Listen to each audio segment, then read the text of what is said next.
गुढीपाडव्यानिमित्त साखरेच्या गाठ्या बनवणार आहे. त्याला मी घेतलं, इडलीची भांडी घेतली आहेत. त्याला मी अगोदर तेल लावून ठेवलं आहे, म्हणजे तूप लावलं आहे पूर्ण 4 ने 8 भांड्यानं हे. आणि त्याच्यानंतर मी दोरा असा तयार करून ठेवला आहे, हे लागणारं दोरा. आणि हे इडलीचं भांडं आहे ना, त्याला भोकं आहेत, पण आपण ते पाक घट्ट करणार, त्याच्यामुळे त्या भोकातून खाली पडू शकणार नाही. तुम्ही जर त्या वाट्या किंवा मोठं ताट घेऊन त्याच्यात असे करू शकता. त्याच्यासाठी लागणारी आता 1 पेला मी साखर घेतली आहे. हे बघा, 1 पेला साखर घेतली आहे मी. आता पाणी याच्यात अर्धा पेल्यापेक्षा कमी घेतलं आहे. आपल्याला साखर हे होईल तेवढे, वितळेल तेवढं पाणी घेतलं आहे. आता मी गॅस चालू करते.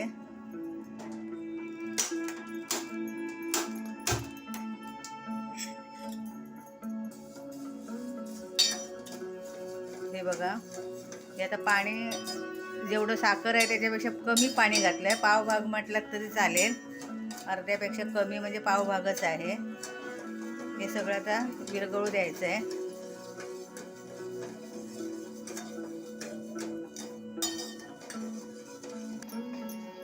ही बघा, साखर आता विरघळली आहे. आता मी ह्याच्यामध्ये 1 चमचा तूप टाकणार आहे.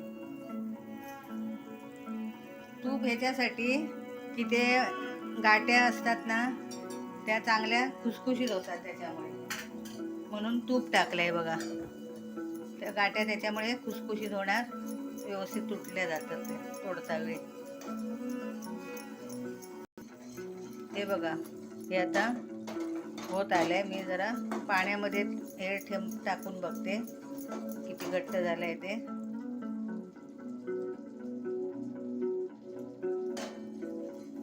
हे बघा, मस्तपैकी घट्ट झालं आहे, छानपैकी घट्ट झालं आहे. हा बघा, गोळा होतोय चांगला आहे.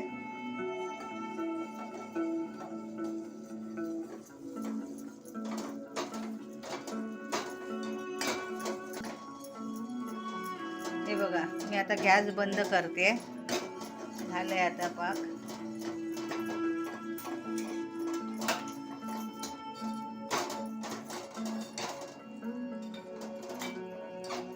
हे पटापट जरा करावं लागतं, नाहीतर ते वाळलं तर पटकन हे होत नाही, मग घट्ट होत जातं.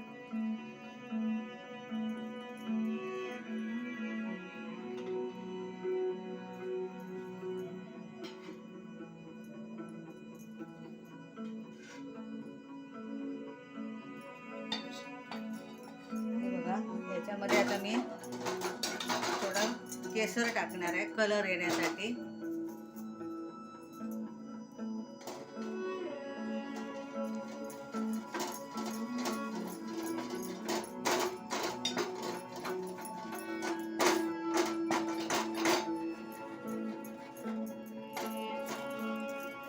हा आता कलर आलाय.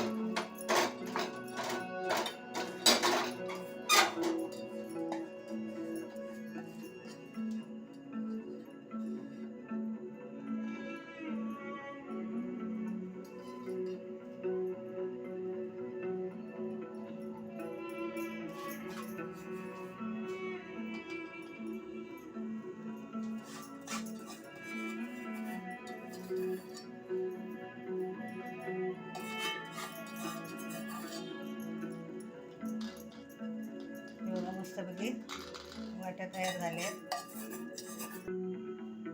हे बघा, 2 मिनिटामध्ये मस्तपैकी सुकले आहेत.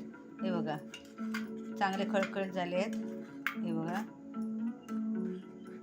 तुम्ही सुरीने काढू शकता. हे बघा, छानपैकी झालेले आहेत. हे गुढीपाडव्याच्या गाठ्या तयार झाल्या आहेत बघा, मस्तपैकी.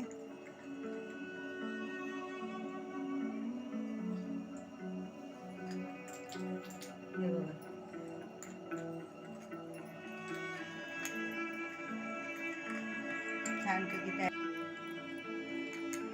हे बघा, मस्तपैकी खुसखुशीत झालेले आहेत.